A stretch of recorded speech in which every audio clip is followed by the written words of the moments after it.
So smoke is obnoxious. It chokes you out and it makes your clothes stink, and it's evidence that a fire isn't really doing all that well. A healthy fire produces more flame than it does smoke, okay? And so, I suppose with the exception of what I'm doing here, which is running a smoker so that we can smoke some meat for this weekend, doesn't really serve very much of a purpose.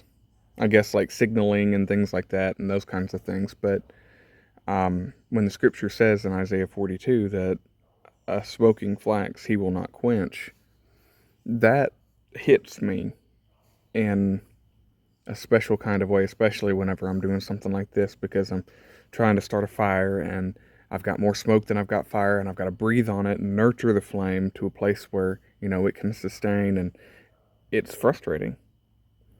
And the scripture tells us in that passage in Isaiah 42, which really Isaiah 40 onwards to the rest of the book, is prophecy concerning Christ.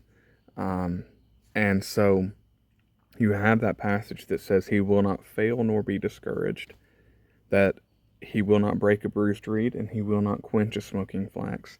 And this is talking about the tenderness and the patience of Christ, how that he deals with us in our infirmities, in our weaknesses. This is not like an excuse for us to go out and, embrace sin or anything like that, but speaking to the Christian, to the person who acknowledges their weakness before God and oftentimes their uselessness before God. It's a comforting passage because it tells us that even though we're bruised and even though we're not as productive as we ought to be, he loves us and he nurtures us. The scripture tells us in Ephesians, because remember, always have a multitude of witnesses, okay? So reinforce this point in Ephesians when he's talking about Christ in the church, but he's also speaking about marriage. And he says, no man ever yet hated his own flesh, but he loved it and he nurtured it. That's what Christ does for us.